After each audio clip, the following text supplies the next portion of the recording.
தென்காசி அருகே வடநத்தம்பட்டியில் இடத்தகராறு தொடர்பாக இரு தரப்பினர் மோதிக்கொண்டதில் அரசு மருத்துவர் தாக்கியதில் முகத்தில் பலத்த காயமடைந்த வயதான பெண்மணி அரசு மருத்துவமனையில் சிகிச்சை பெற்று வரும் நிலையில் தாக்குதல் தொடர்பான சிசிடிவி காட்சி வெளியாகி பரபரப்பை ஏற்படுத்தியுள்ளது. இதுகுறித்தான மேலும் விவரங்களோடு இணைகிறார் செய்தியாளர் மாரிமுத்து. மாரிமுத்து, வணக்கம். விவரங்களை வழங்கலாம்.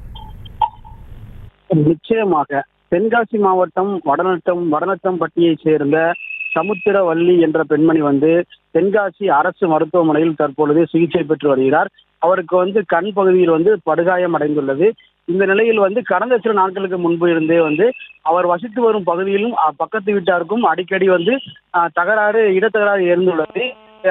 கடந்த ஒரு சில நாட்களுக்கு முன்பாக அவரது பக்கத்து வீட்டினர் வீடு கட்ட முயன்றனர். அப்பொழுது குறுக்கே அமைக்கப்பட்ட சுவரில் எழுப்புவதன் மூலம் இரு குடும்பத்திற்கும் சண்டை ஏற்பட்டுள்ளது. அப்போது அங்கிருந்த அரசு மருத்துவர் அவரது உறவினர் சமுத்திரவள்ளியை வாக்குவாதத்தின் போது கீழே தள்ளினார். தள்ளும் போது அவர் நிலை தடுமாறி கீழே விழுந்து தற்போது அவர் முகம் மற்றும் கண் பகுதியில் மிகுந்த காயம் அடைந்துள்ளது.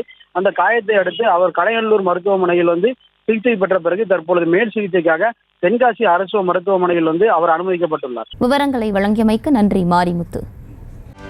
செய்திகளை உடனுக்குடனும் துல்லியமாகவும் தெரிந்து கொள்ள சப்ஸ்கிரைப் பண்ணுங்க.